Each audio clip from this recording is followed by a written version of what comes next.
এই যে একটা বাচ্চা আসছে, রামবু 10-এর বাচ্চা, গতকাল রাত্রে। এখন আসছে আরেকটা গরুর ইনসেমিনেশন করতে। অনেক পিছলা জায়গা এখানে, একটা বাছুর দাঁড়াইতে পারতেছে না। এই দাঁড়া, হাঁটারই জায়গা নাই, হাঁটারই জায়গা নাই।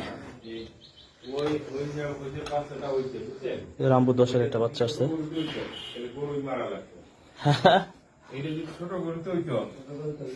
না ছোট করে তাইলে আবার ওই স্বাভাবিক ভাবে এটা হইতো।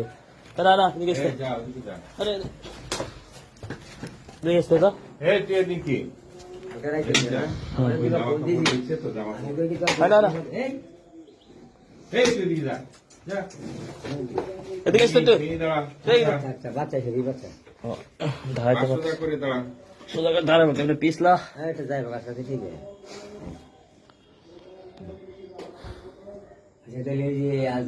রামবু 10-এর বাচ্চা, এটা নয় তো আসতে রামবু 10-এর বাচ্চা সুন্দর আসছে। সেটা গরুর দোষ ছিল, অথবা গরুর কোনো দোষ টোষ পাইছে।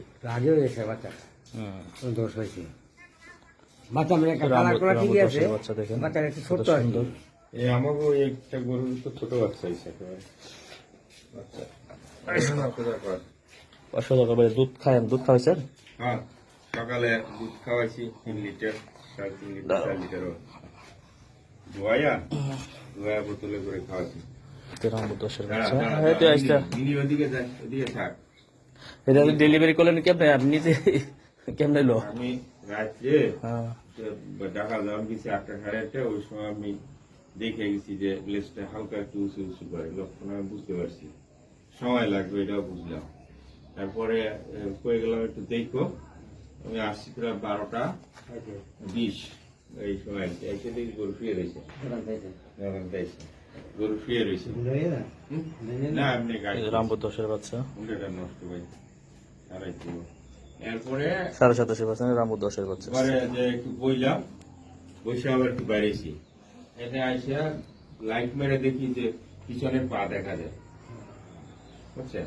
গরু উঠে দাঁড়াইছে, পিছনে পা দেখা যায়। গরুটা শান্ত বলত, নড়াচড়া করে না,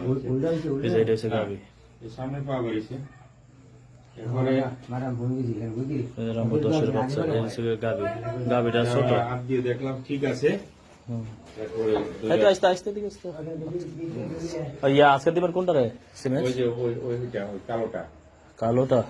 ওই লাস্টেরটা না? না, লাস্টের আগেরটা, একবার লাস্টের ছোট গরুটা। আচ্ছা, এটা দিমুনি বাচ্চা। আচ্ছা, বাচ্চা মাশাআল্লাহ, মাশাআল্লাহ বাচ্চা গ্রোথ হয়েছে। পার্সেন্টেজ কি ভাই এটা? এটা 87.5।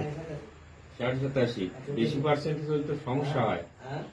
পার্সেন্টেজ বেশি হলে তো সমস্যা হয়। 100 না, 100 নাই তো, 100 হয় নাই। ওর মা কত হইল? ওর মা কোনটা? এই যে ওই পাশেরটা। ওই বাচ্চা দিছে কোনটা? ওইটা? ওই পাশেরটা। ওর বাচ্চা মা কত হইব? মা তো 100-এর বাচ্চাই। 100-এর বাচ্চা মা তো এটা 100-এই। মা 100 নাই মানে। মা 100 আছে। মাটা দেখছেন কেমন লম্বা ছিল? দেন।